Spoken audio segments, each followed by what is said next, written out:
Hello everybody, I'm Nora Burrows. I thought we would start today off with a little mini fabric haul. I had to take a trip to my local quilt shop over the weekend because I'm working on this project and I ran out of a little bit of fabric. So let me show you what I got. I only got a couple things, but I still thought that you would like to see, especially since this is all fabric that's currently in the store that you can probably still get. The first thing that I got was specifically for the project that I'm working on.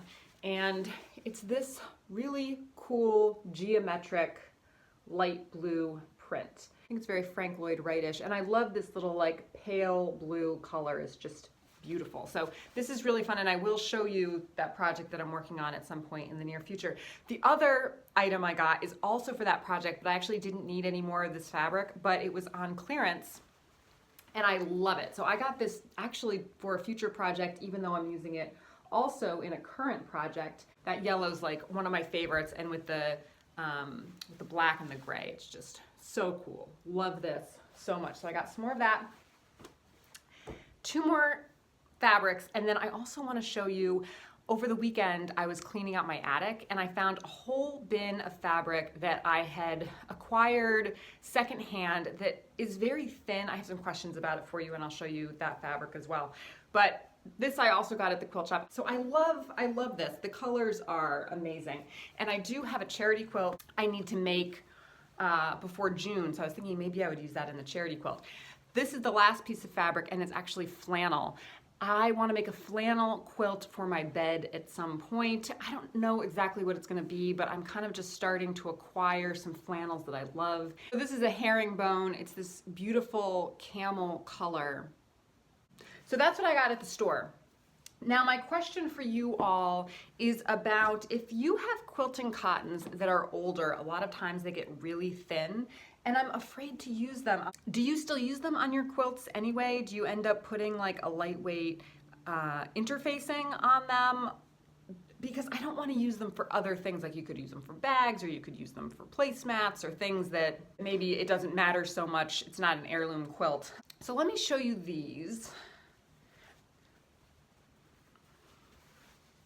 This one is of these kids climbing trees, and it's a stripe. I love a stripe more than anything. And this is such a fun stripe, such a fun pattern. So I love that. And I think about other things that I could use them on, but you know, it really is like the perfect quilt pattern, right? I love it. But it's thin, it's very thin. These are even thinner. So this is another kind of youthful print. Has these kids playing. What's that boy doing? Oh, he's roasting marshmallows over the fire. And what else? Oh, here's a little girl sweeping. And she is sweeping. And then here's a pair of kids playing with a cat.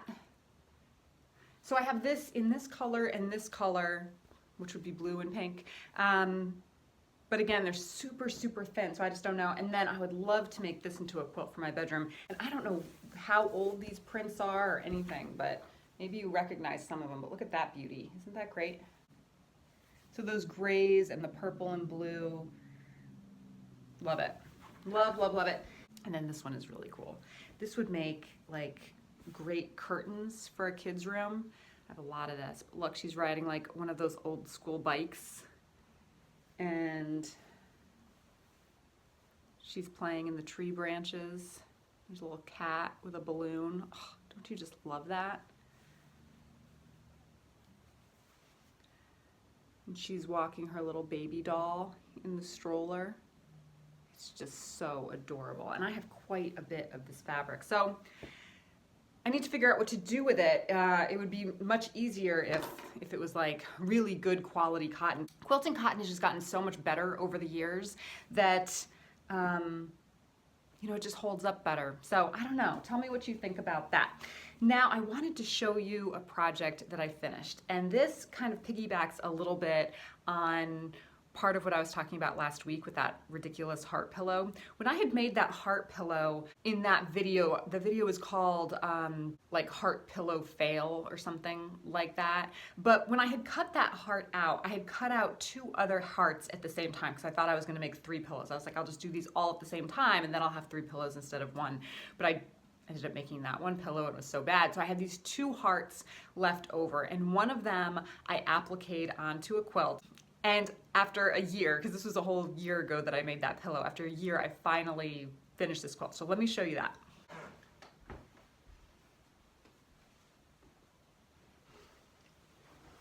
I'm really so pleased with this. It was one of those quilts where, you know, you're like, I love this, and then you're like, it's not coming out so great. Let me tell you about the heart, because that was a situation. So I had cut out this, can you see it? Where's that heart? So I made this heart out of scraps, and then I cut it out and I appliqued it onto this background fabric.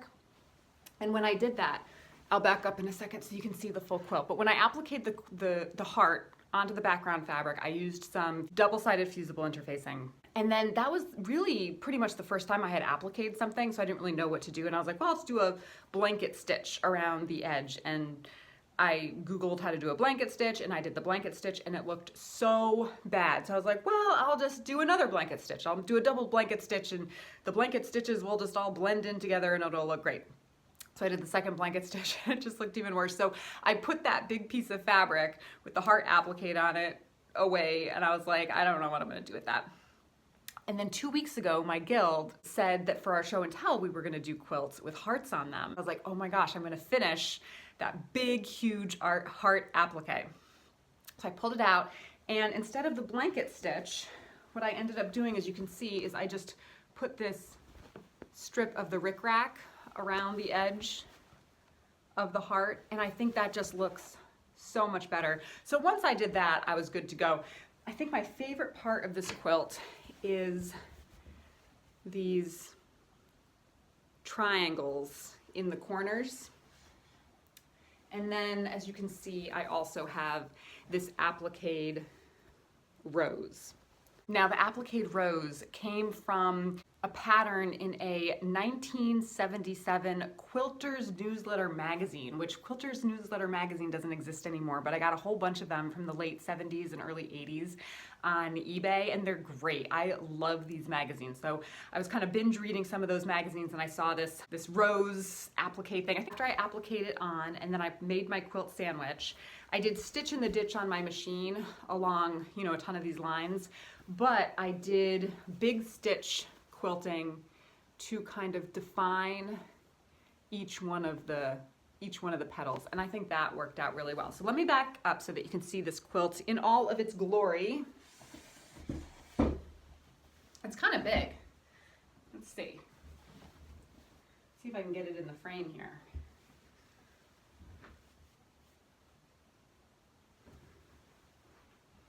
I don't think that you can see that. Let's see if I can back up more.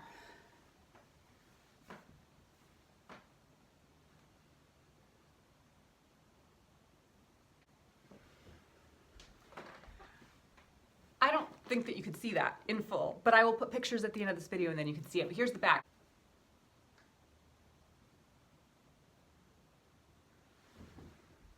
So I was very happy with this.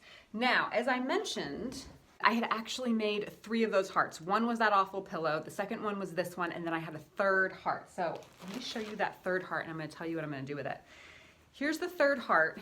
As you can see, it has the backing, right? And it has the hole where I was about to stuff the thing into, the cotton stuff, to make it into a pillow. Can't remember what you call that. So I volunteered to make an ABC quilt for my quilt guild, and an ABC quilt, I think they're quilts that go to foster kids. So what I thought that I would do, I have this awesome fabric here, which I got at my fabric reuse store, so I don't know how old this is, but it's flannel. So I should mention that quilt I showed you, all flannel. All these hearts are flannel. So these are flannel bits. scrapped together to make that heart. Then I have my flannel background here that I think it'll just pop right off of. And then what I did, I spent a couple days and I made, I'm going to show you here, I scrapped together some squares here. So I have all of these scrappy pieces, just like the heart is scrappy. So I have a bunch of those, and then I also just cut out a bunch of squares. And so what I thought I would do, here's another one. Aren't these pretty? So what I thought I would do, and I'll keep you apprised of my progress, is just like that other quilt, is I'm gonna applique this heart onto that yellow floral fabric. And then around the heart, I wanna do a border of squares. So it'll be like scrappy square, solid square, scrappy square, solid square, all the way around. And then I don't know, we'll see, I'll keep expanding. It might be big enough at that point to just put a border on it and call it a day, but even kid blankets and baby blankets, I like them to be a little bit bigger because they get more use out of them. If you have like a little baby blanket, you really can't use it past what, the age of like 3 or 4, but if you have like a small throw, I mean like a 10-year-old can still be using a small throw. So I do like my baby quilts to be bigger. So we'll have to see, but that'll be fun. And I also did some in more masculine prints, but I don't have another heart, so I'd have to figure out what I'm going to do with these more masculine ones. All right, so those are the 3 hearts. And next I have a book review. This book, which is Alabama Quilts, Wilderness Through World War II, 1682 to 1950. We'll just call it Alabama Quilts by Mary Elizabeth Johnson Huff and Carol Ann King. This book, so I bought this. This is a new book, so I probably paid a good amount for this. This is a really nice quality book. And I think it was published in like 2020. And this book came to me in the mail and I was like, why did I buy this book? It just seems really random. Like I was excited to have it, but I was like, Alabama Quilts. Why would I be interested in Alabama Quilts? I don't remember why I bought this book, but I have to say I love it. So what this is a bunch of states have done these quilt documenting projects where they kind of put the word out to the state that they want anybody who has quilts to come bring them the quilt, and they'll take pictures of it and they'll document it and any stories that go along with it and all of these things. And then out of these quilt documenting projects, they make a book. So this is the one for Alabama. And I've heard about these books, not just the Alabama one, but like I know Georgia has one, and a bunch of the northern states have them, and I've never really been interested in it for some reason. And so when I got this, I was like, oh, Alabama Quilts. And then I was reading the intro and I was like, oh, this is the book of the Alabama documenting project. But, so I was a little disappointed when I realized that. I was like, oh, that's what that is. But I started reading it, and what this is it is a history of our country from 1682 to 1950 from the perspective of what it was like in Alabama. It is amazing. I learned so much about American history through this book, not even necessarily revolving around quilts, but just in general, especially around the Civil War. There's so much around the Civil War and what was happening in the southern states at that time. So if you want a book that is just looking at beautiful quilts and getting inspiration, this is not the book for you. And there's not one pattern in here. It's not a pattern book, but it does have these quilts. And because a lot of these quilts, are coming from family heirlooms, a lot of these, they know the stories that go along with them, and they know who made them. Almost all of these quilts, they know who made them, or they have a really good guess about who made them. And then you can see how much text there is here. So much text. So I've read this whole book. I'll just tell you a couple of the table of contents so you have an idea here. But before there was an Alabama, so those are all quilts that before Alabama was officially Alabama, was the quilts that were made in Alabama at that time, right? So before there was an Alabama, Women Withstand War, so that's 1861 to 1865, the Civil War, during the Civil War, and then Reconstruction. And I guess I didn't realize, and I guess it should be obvious, but after the Civil War, I didn't realize that the whole South was completely demolished. Like there was nothing left. So the next chapter there is about the Reconstruction, about building everything back up after the Civil War. And that was super interesting. I found that to be really an interesting chapter. And then the beginning of industrialization, which I know so little about the industrialization period, and so I feel like I'm learning history through these books and through quilts, which is really cool. Alabama in the mid 20th century, etc., etc. So I would highly recommend this book. Go grab it. Lastly, I wanted to tell you about the 6 Know-It-Alls. The 6 Know-It-Alls is a YouTube channel that I stumbled upon that I am obsessed with. I love it so much. It's a series of videos where 6 quilt historians, and not just any quilt historians, but these are women who, you know, write all of the books, the quilt history books that we love. You're talking Barbara Brackman, Marianne. Let me read you the 6 so I don't mess it up. Barbara Brackman, Alden O'Brien, Mary Kay Waldvogel, Debbie Cooney, Julie Silber, and Lynn Bissett. They get together once a month and they each bring a quilt, and then all 6 of them discuss the quilt. So for example, in episode 1, Barbara Brackman brought a quilt that she had bought ages and ages and ages ago, and that she had been told this story about this quilt. So she brought it to them. She said, I was told this story at the time, but as I get older and I become more knowledgeable about quilts, I have more doubts about it. And so she shares it and talks about, you know, the fabrics and why she thinks this or that. And then all 6 of them chat and talk about what they think about the quilt. So these are almost all of them are vintage quilts or antique quilts.